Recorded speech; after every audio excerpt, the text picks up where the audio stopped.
विश्व रत्न डॉक्टर बाबा साहब भीमराव अंबेडकर की वो कौन सी डिग्री है जो भारत में पिछले कई दशकों से बाबा साहब भीमराव अंबेडकर के बाद अब तक कोई हासिल न कर सका। क्या आप जानते हैं डॉक्टर BR अम्बेडकर ने कितनी डिग्रियां हासिल की है? उनकी प्रथम कक्षा की पढ़ाई से लेकर उन तमाम रिकॉर्ड ब्रेक डिग्रियों की जानकारी देखने के लिए वीडियो को अंत तक जरूर देखें।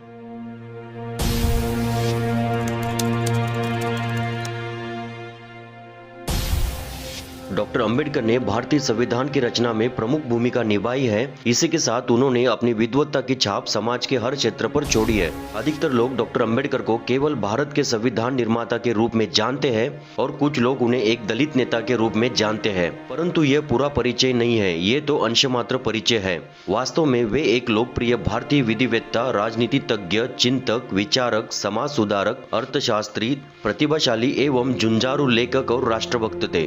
राष्ट्र निर्माताओं की सूची में डॉक्टर अंबेडकर का नाम प्रथम आता है क्योंकि उन्होंने राष्ट्र की नींव में सभी सामाजिक समूहों के अधिकार को सुनिश्चित किया। उनका विशेष जोर भारतीय महिलाएं एवं पिछड़े वर्गों के अधिकार पर था। वे कहते थे कि हमें राजनीतिक प्रजातंत्र के साथ साथ आर्थिक और सामाजिक प्रजातंत्र को मजबूत करना होगा। खैर छोड़िए, ये मेरा आज का विषय नहीं है। बाबा साहब के कार्य पर बात करें तो समय अधूरा पड़ जाएगा। तो चलिए अब आते हैं आज के मुख्य विषय पर और शुरुआत करते हैं बाबा साहब अम्बेडकर के बचपन से। बाबा साहब अम्बेडकर ने महाराष्ट्र के सातारा शहर में राजवाड़ा चौक पर स्थित गवर्नमेंट हाई स्कूल में 7 नवंबर 1896 को अंग्रेजी की पहली कक्षा में प्रवेश लिया। इसी दिन से उनके शैक्षणिक जीवन का आरंभ हुआ, इसीलिए 7 नवंबर को महाराष्ट्र में विद्यार्थी दिवस के रूप में मनाया जाता है। जब वे अंग्रेजी चौथी कक्षा की परीक्षा उत्तीर्ण हुए तब इस सफलता को अछूतों के बीच सार्वजनिक समारोह में मनाया गया, क्योंकि तब यह अछूतों में एक असामान्य बात थी। माध्यमिक शिक्षा के लिए अम्बेडकर का परिवार मुंबई चला गया, जहां उन्होंने एल्फिंस्टन रोड पर स्थित गवर्नमेंट हाई स्कूल में आगे की शिक्षा प्राप्त की। 1907 में उन्होंने अपनी मैट्रिक परीक्षा उत्तीर्ण की और अगले वर्ष उन्होंने एल्फिंस्टन कॉलेज में प्रवेश लिया और 1912 में उन्होंने बॉम्बे विश्वविद्यालय से इकोनॉमिक्स और पॉलिटिकल साइंस में BA डिग्री प्राप्त की।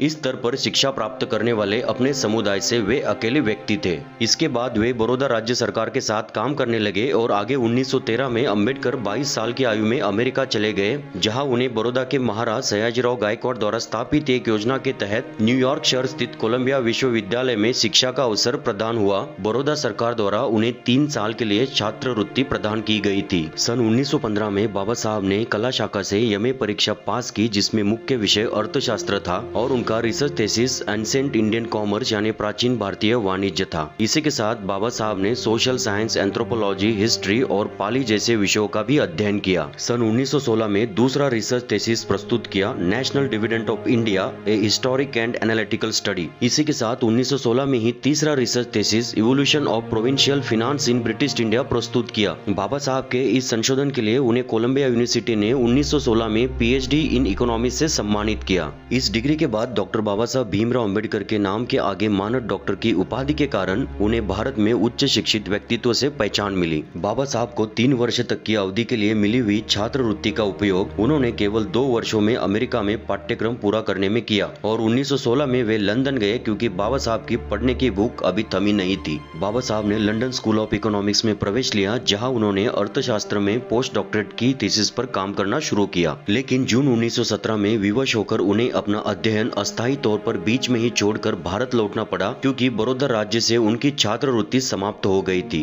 उन्हें 4 साल के भीतर अपना थीसिस पूर्ण करने के लिए लंदन लौटने की अनुमति मिली। बाबा साहब की पढ़ने की भूख खत्म नहीं हुई थी, वो और आगे पढ़ना चाहते थे। बड़ौदा राज्य के सेना सचिव के रूप में काम करते हुए अपने जीवन में अचानक फिर से आए हुए भेदभाव के कारण डॉक्टर भीमराव अंबेडकर निराश हो गए और अपनी नौकरी छोड़कर मुंबई के Sydenham college of commerce and economics में बतौर इकोनॉमिक्स के प्रोफेसर के रूप में काम करने लगे। आगे की पढ़ाई के लिए कुछ पैसों की बचत की। इसी के साथ 1920 में कोल्हापुर के शाहू महाराज के सहयोग से वो एक बार फिर से इंग्लैंड वापस जाने में सफल हो पाए। 1921 में एक और प्रबंध provincial decentralisation of imperial finance in British India यानी ब्रिटिश भारत में शाही अर्थव्यवस्था का प्रांतीय विकेंद्रीकरण को प्रस्तुत किया। इस विशेष कार्य के लिए उन्हें MSc इन इकोनॉमिक्स की डिग्री प्रदान की गई। अब बाबा साहब ने अपना संपूर्ण ध्यान पोस्ट डॉक्टरेट पर लगा दिया। बाबा साहब जानते थे कि भारत में सामाजिक कार्य के लिए कायदे कानून पर पकड़ होनी चाहिए। इसीलिए उन्होंने लंदन के ग्रेस इन कॉलेज में बैरिस्टर की पार्ट टाइम पढ़ाई के लिए एडमिशन लिया। 1922 में उन्हें ग्रेस इन कॉलेज ने बार एट लॉ की डिग्री प्रदान की और उन्हें ब्रिटिश बार में बैरिस्टर के रूप में प्रवेश मिल गया। हालांकि ज्यादातर लोग बाबा साहब को बैरिस्टर के पेशे से ही जानते हैं, लेकिन बैरिस्टर की डिग्री बाबा साहब ने अर्थशास्त्र के पढ़ाई के साथ पार्ट टाइम हासिल की हुई डिग्री है। वैसे तो 1922 में ही बाबा साहब ने पोस्ट डॉक्टरेट के लिए प्रबंध प्रस्तुत किया, द प्रॉब्लम ऑफ रूपी, its origin and it's solution, यानी रुपयों की समस्या, इसकी उत्पत्ति और इसका समाधान, जिसमें अंग्रेजों की गलत आर्थिक नीतियों पर आक्रामक हमला किया और इसी के कारण उनके प्रबंध को मान्यता नहीं मिली। लेकिन बाबा साहब की विद्वत्ता के सामने हार मानते हुए उन्हें अगले साल 1923 में इकोनॉमिक्स में डॉक्टर ऑफ साइंस की डिग्री से सम्मानित किया गया। अध्ययन पूर्ण कर भारत वापस लौटते हुए भीमराव अंबेडकर 3 महीने जर्मनी में रुके, जहां बॉन विश्वविद्यालय में उन्होंने अर्थशास्त्र का अध्ययन किया। अब बाबा Saheb Bhimrao Ambedkar BA, MA, PhD, MSc, DSc और बार एट लॉ जैसे 6 डिग्रियों के साथ भारत के सबसे प्रतिभाशाली विद्वान बन गए थे।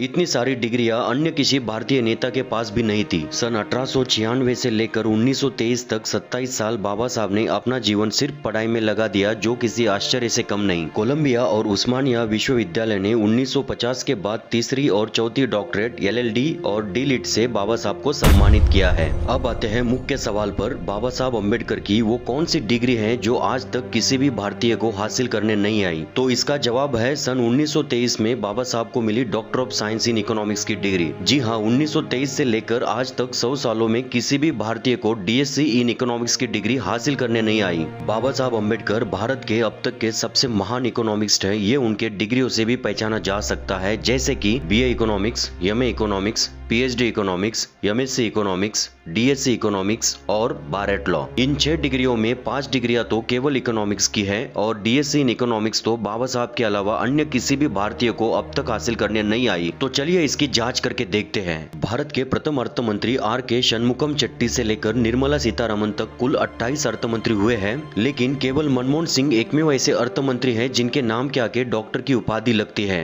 यानी आप समझ ही गए होंगे कि 28 में से 27 अर्थ मंत्री ऐसे हुए जिनका क्वालिफिकेशन PhD इन इकोनॉमिक्स तक नहीं है। इसमें कोई शक नहीं कि डॉक्टर मनमोहन सिंह का नाम भारत के बड़े अर्थशास्त्रियों में आता है और उनका क्वालिफिकेशन ऑक्सफोर्ड यूनिवर्सिटी से PhD इन इकोनॉमिक्स है, लेकिन DSc नहीं है। एक और भारतीय अर्थतज्ञ है अमर्त्य सेन, जिन्हें नोबेल प्राइज तक मिला है और उनका क्वालिफिकेशन भी केवल PhD in economics from Cambridge university है, DSc नहीं है। भारत में इकोनॉमिक्स में सबसे बड़ी पोस्ट भारतीय रिजर्व बैंक के गवर्नर की मानी जाती है। रिजर्व बैंक के प्रथम गवर्नर सर ओसबोर्न स्मिथ से लेकर शक्तिकांत दास तक कुल 25 गवर्नर हुए हैं। शुरुआती दौर में ज्यादातर गवर्नर इंडियन सिविल सर्विस पास भारतीय ही बनते थे, लेकिन 1977 में डॉक्टर I.G. पटेल प्रथम PhD होल्डर रिजर्व बैंक के गवर्नर बने। इसके बाद 11 गवर्नर ऐसे हुए जिनके नाम के आगे डॉक्टर की उपाधि लगती है, लेकिन उन सभी गवर्नर का क्वालिफिकेशन भी केवल PhD इन इकोनॉमिक्स है। 25वें गवर्नर शक्तिकांत दास का क्वालिफिकेशन तो मास्टर इन इकोनॉमिक्स तक नहीं है, वे इतिहास के मास्टर ऑनर्स हैं। प्लानिंग कमीशन ऑफ इंडिया के अब तक कुल 25 डेप्यूटी चेयरमैन हुए हैं, लेकिन इनमें से किसी का भी qualification doctor of science in economics नहीं है। सन 1923 में बाबा साहब अम्बेडकर ने डॉक्टर ऑफ साइंस की डिग्री हासिल की, जो केवल उनके नाम पर दर्ज है, जिसे 2020 तक पिछले 97 सालों तक कोई भी भारतीय हासिल नहीं कर सका। डॉक्टर बाबा साहब अम्बेडकर भारत के अब तक के सबसे महान अर्थतज्ञ थे, इसीलिए उनके अन्य कार्यों में भी इसका प्रभाव दिखता है। जैसा कि आप सभी जानते हैं, अम्बेडकर साहब ने भारतीय संविधान का निर्माण किया है,